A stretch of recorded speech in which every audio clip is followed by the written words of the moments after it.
کسی زمانے میں بغداد میں جنید نامی ایک پہلوان رہا کرتا تھا۔ پورے بغداد میں اس پہلوان کے مقابلے کا کوئی نہ تھا۔ بڑے سے بڑا پہلوان بھی اس کے سامنے زیر تھا۔ کیا مجال کہ کوئی اس کے سامنے نظر ملا سکے۔ یہی وجہ تھی کہ شاہی دربار میں اس کو بڑی عزت کی نگاہ سے دیکھا جاتا تھا اور بادشاہ کی نظر میں اس کا خاص مقام تھا۔ ایک دن جنید پہلوان بادشاہ کے دربار میں اراکین سلطنت کے ہمراہ بیٹھا ہوا تھا کہ شاہی محل کے صدر دروازے پر کسی نے دستک دی۔ خادم نے آ کر بادشاہ کو بتایا کہ ایک کمزور و ناتواں شخص دروازے پر کھڑا ہے جس کا بوسیدہ لباس ہے۔ کمزوری کا یہ عالم ہے کہ زمین پر کھڑا ہونا مشکل ہو رہا ہے۔ اس نے یہ پیغام بھیجا ہے کہ جنید کو میرا پیغام پہنچا دو کہ وہ کشتی میں میرا چیلنج قبول کرے۔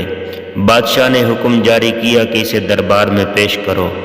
اجنبی ڈگمگاتے ہوئے پیروں سے دربار میں حاضر ہوا۔ وزیر نے اجنبی سے پوچھا تم کیا چاہتے ہو؟ اجنبی نے جواب دیا میں جنید پہلوان سے کشتی لڑنا چاہتا ہوں۔ وزیر نے کہا چھوٹا منہ بڑی بات نہ کرو، کیا تمہیں معلوم نہیں کہ جنید کا نام سن کر بڑے بڑے پہلوانوں کو پسینہ آ جاتا ہے؟ پورے شہر میں اس کے مقابلے کا کوئی نہیں اور تم جیسے کمزور شخص کا جنید سے کشتی لڑنا تمہاری ہلاکت کا سبب بھی ہو سکتا ہے۔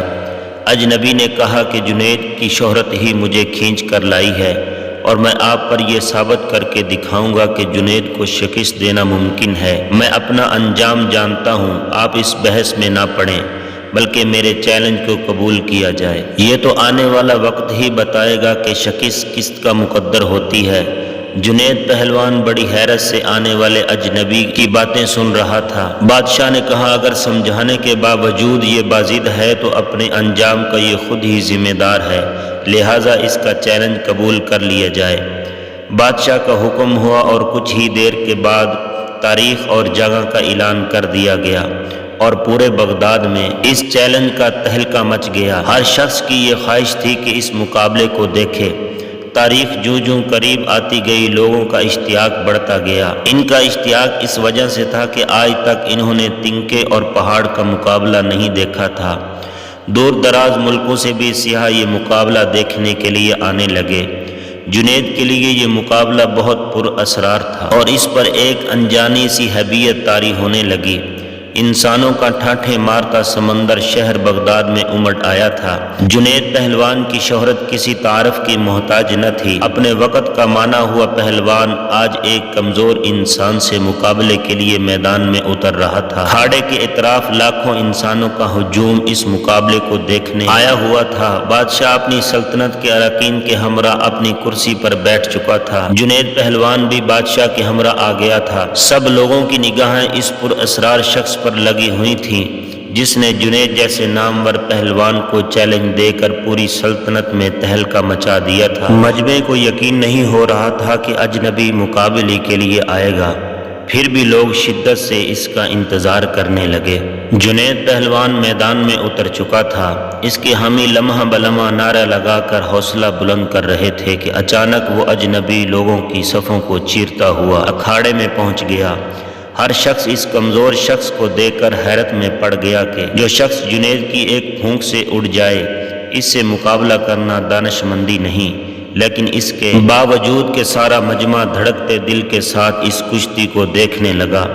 کشتی کا آغاز ہوا، دونوں آمنے سامنے ہوئے، ہاتھوں میں ہاتھ ڈالے گئے، پنجہ آزمائی شروع ہوئی۔ اس سے پہلے کہ جنید داؤ لگا کر اجنبی کو زیر کرتا، اجنبی نے آہستہ سے جنید سے کہا اے جنید ذرا اپنا کان میرے قریب لاؤ، میں آپ سے کچھ کہنا چاہتا ہوں۔ اجنبی کی بات سن کر جنید قریب ہوا اور کہا کیا کہنا چاہتے ہو؟ اجنبی بولا اے جنید میں کوئی پہلوان نہیں ہوں، زمانے کا ستایا ہوا ہوں، میں آل رسول صلی اللہ علیہ وآلہ وسلم ہوں، سید گھرانے سے میرا تعلق ہے۔ میرا ایک چھوٹا سا کنبہ کئی ہفتوں سے فاقوں میں مبتلا جنگل میں پڑا ہوا ہے۔ چھوٹے چھوٹے بچے شدت بھوک سے بے جان ہو چکے ہیں۔ میں خاندانی سید ہوں، غیرت کسی سے دستے سوال نہیں کرنے دیتی۔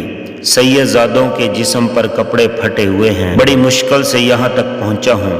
میں نے اس امید پر تمہیں کشتی کا چیلنج دیا ہے کہ تمہیں حضور نبی کریم صلی اللہ علیہ وآلہ وسلم کے گھرانے سے عقیدت ہے۔ آج خاندان نبوت کی لاج رکھ لیجئے۔ میں وعدہ کرتا ہوں کہ آج اگر تم نے میری لاج رکھی تو کل میدان محشر میں اپنے نانا جان سے عرض کر کے فتح و کامرانی کا تاج تمہارے سر پر رکھواؤں گا۔ تمہاری ملک گیر شہرت و عزت کی ایک قربانی خاندان نبوت کے سکے ہوئے چہروں کی شادابی کے لیے کافی ہوگی۔ تمہاری یہ قربانی کبھی ضائع نہیں ہونے دی جائے گی۔ اجنبی شخص کے یہ چند جملے جنید پہلوان کے جگر میں اتر گئے۔ اس کا دل گھائل اور آنکھیں اشکبار ہو گئیں۔ سید زادے کی اس پیشکش کو فوراً قبول کر لیا اور اپنی عالمگیر شہرت اور عزت عظمت رسول صلی اللہ علیہ وآلہ وسلم پر قربان کرنے میں ایک لمحے کی تاخیر نہ کی۔ فوراً فیصلہ کر لیا کہ اس سے بڑھ کر میری عزت و ناموس کا اور کون سا موقع ہو سکتا ہے کہ دنیا کی اس محدود عزت کو خاندان نبوت کی اڑتی ہوئی خاک پر قربان کر دوں۔ اگر سید گھرانے کی مرجھائی ہوئی کلیوں کی شادابی کے لیے میرے جسم کا خون کام آ سکتا ہے تو جسم کا ایک ایک قطرہ تمہاری خوشحالی کے لیے دینے کے لیے تیار ہوں میں۔ جنید فیصلہ دے چکا تھا۔ اس کے جسم کی توانائی اب سلب ہو چکی تھی۔ اجنبی شخص سے پنجہ آزمائی کا ظاہری مظاہرہ شروع کر دیا۔ کشتی لڑنے کا انداز جاری تھا، پینترے بدلے جا رہے تھے کہ اچانک جنید نے ایک داؤ لگایا۔ پورا مجمع جنید کے حق میں نعرے لگاتا رہا۔ جوش و خروش بڑھتا گیا۔ جنید داؤ کے جوہر دکھاتا تو مجمع نعروں سے گونج اٹھتا۔ دونوں باہم گتھم گتا ہو گئے۔ یکا یک لوگوں کی پلکیں جھپکیں۔ دھڑکتے دل کے ساتھ آنکھیں کھلیں تو ایک ناقابل یقین منظر آنکھوں کے سامنے آ گیا۔ جنید چاروں شانے چت پڑا تھا اور خاندان نبوت کا شہزادہ سینے پر بیٹھے فتح کا پرچم بلند کر رہا تھا۔ پورے مجمع پر سکتہ طاری ہو چکا تھا۔ حیرت کا طلسم ٹوٹا اور پورے مجمع نے سید زادے کو گود میں اٹھا لیا۔ میدان کا فاتح لوگوں کے سروں پر سے گزر رہا تھا۔ ہر طرف انعام و اکرام کی بارش ہونے لگی۔ خاندان نبوت کا یہ شہزادہ بے بہا قیمتی انعام لے کر اپنی پناہ گاہ کی طرف چل دیا۔ اس شکست سے جنید کا وقار لوگوں کے دلوں سے ختم ہو چکا تھا۔ ہر شخص انہیں حقارت سے دیکھتا گزر رہا تھا۔ زندگی بھر لوگوں کے دلوں پر سکہ جمانے والا آج انہی لوگوں کے طعنوں کو سن رہا تھا۔ رات ہو چکی تھی، لوگ اپنے اپنے گھروں کو جا چکے تھے۔ عشاء کی نماز سے فارغ ہو کر جنید اپنے بستر پر لیٹا۔ اس کے کانوں میں سید زادے کے وہ الفاظ بار بار گونج رہے تھے کہ آج میں وعدہ کرتا ہوں کہ اگر تم نے میری لاج رکھی تو کل میدان محشر میں اپنے نانا جان سے عرض کر کے فتح و کامرانی کا تاج تمہارے سر پر رکھواؤں گا۔ جنید سوچتا کیا واقعی ایسا ہوگا کہ مجھے یہ شرف حاصل ہوگا کہ حضور سرور کونین صلی اللہ علیہ وآلہ وسلم کے مقدس ہاتھوں سے یہ تاج میں پہنوں؟ نہیں، میں اس قابل نہیں، لیکن خاندان نبوت کے شہزادے نے مجھ سے وعدہ کیا ہے۔ آل رسول کا وعدہ غلط نہیں ہو سکتا۔ یہ سوچتے جنید نیند کے آغوش میں پہنچ چکا تھا۔ نیند میں پہنچتے ہی دنیا کے حجابات نگاہوں کے سامنے اٹھ چکے تھے۔ ایک حسین خواب نگاہوں کے سامنے تھا اور گنبد خضرا کا سبز گنبد نگاہوں کے سامنے جلوہ گر ہوا، جس سے ہر سمت روشنی بکھرنے لگی۔ ایک نورانی ہستی جلوہ فرما ہوئی جن کے حسن و جمال سے جنید کی آنکھیں خیر ہو گئیں۔ دل کیف اور سرور میں ڈوب گیا۔ در و دیوار سے آوازیں آنے لگیں، الصلاۃ والسلام علیک یا رسول اللہ۔ جنید سمجھ گئے یہ تو میرے آقا ہیں جن کا میں کلمہ پڑھتا ہوں۔ فوراً قدموں سے لپٹ گئے۔ حضور اکرم صلی اللہ علیہ وآلہ وسلم نے فرمایا، اے جنید اٹھو، قیامت سے پہلے اپنی قسمت کی سرفرازی کا نظارہ کرو۔ نبی زادوں کی ناموس کے لیے شکست کی ذلتوں کا انعام قیامت تک قرض رکھا نہیں جائے گا۔ سر اٹھاؤ، تمہارے لیے فتح اور کرامت کی دستار لے کر آیا ہوں۔ آج سے تمہیں عرفان و تقریب کے سب سے اونچے مقام پر فائز کیا جاتا ہے۔ تمہیں اولیاء کرام کی سروری کا اعزاز مبارک ہو۔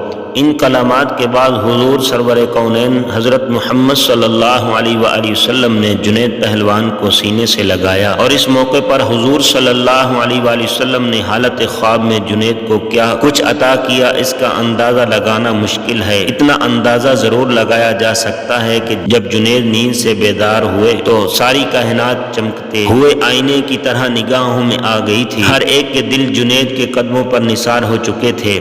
بادشاہ وقت نے اپنا قیمتی تاج سر سے اتار کر ان کے قدموں پر رکھ دیا تھا۔ بغداد کا یہ پہلوان آج سیدنا حضرت جنید بغدادی کے نام سے سارے عالم میں مشہور ہو چکا تھا۔ ساری کائنات کے دل اس کے لیے جھک گئے تھے۔ اللہ ہم سب کا حامی و ناصر ہو، آمین۔